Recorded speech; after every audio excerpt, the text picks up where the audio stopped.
This program is brought to you by the Reeves Law Firm, representing you and your Social Security and disability needs.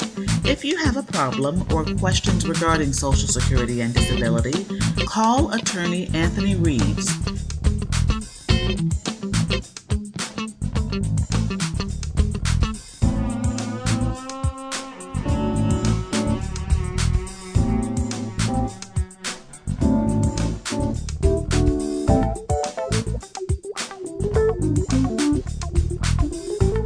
How important is it for you to give the name of someone to the Social Security Administration to fill out a third-party form for you? Okay. I have been talking about this like I'm blue in the face because I cannot tell you how important those forms are. The reason why I keep saying they're so important is because I am seeing more and more decisions where judges are referencing your medical evidence in addition to third-party evidence. Why is third-party evidence helpful? Because it sometimes will substantiate the severity of your condition to a degree when looking at everything as a whole. Now, I know you're probably saying, huh? What do you mean by that? All right. Let me give you an example. Let's say that you say you have a bad back. Okay, we're going to start with a bad back, simplest one. Bad back, your bad back's so problematic for you that you have a hard time sitting for any length of time, standing for any length of time, or walking for any length of time. Okay, so they look at your medical records. There are MRIs in your medical records that indicate that you have a bulging disc in your back, and that maybe you have some, multiple herniated discs and some bulging discs in your back. So you're like, okay, so you've alleged you've got a bad back. The objective evidence shows that you have a bad back. So we're trying to now see, what does the records demonstrate your ability to operate or conduct yourself with that bad back? So, for instance, one of the things they ask you is, do you have any issues doing daily activities like going to the grocery store?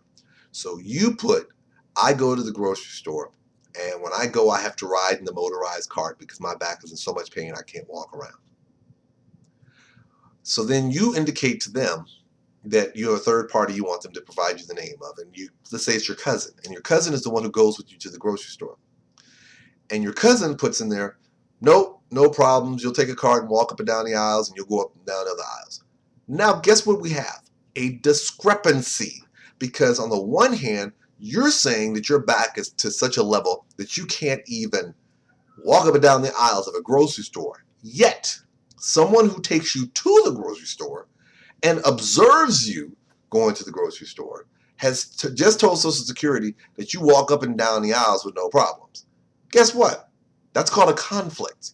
You're saying one thing, the records are saying something totally different.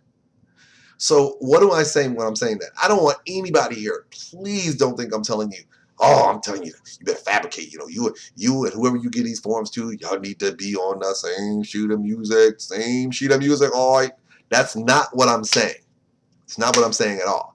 What I'm saying is that you want someone who's going to honestly communicate what they've observed with regards to your limitations. Don't put somebody who only sees you once a year, because that person who filled out, let's say that the cousin who filled out your form just so happened to be the cousin who took you out like a couple of weeks before you applied for disability benefits. Well, you were okay then, but your condition's gotten worse. So guess what? That cousin has just jacked you up, not intentionally, but because they don't see you on a consistent basis, they can only give an opinion from their field of knowledge of your condition at that time. So guess what?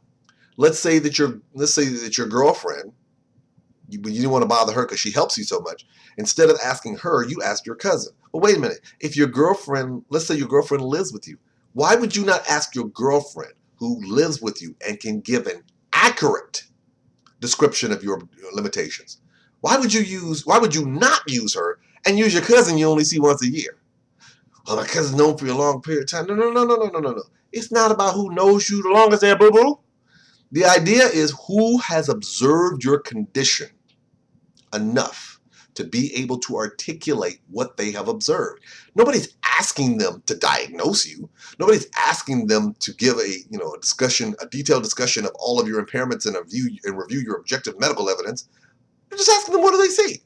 So guess what? If your girlfriend says, yes, every time we go to the grocery store, he has to get a motorized cart because his back bothers him, bam! So you got an MRI, you got diagnosis, and you got your testimony and her testimony as well that says bad back. Now, I'm not saying that's a slam dunk, but what I'm saying is you want to show consistency. And it's important that you have those people on there who are going to be able to articulate that. That's why I say it's very important.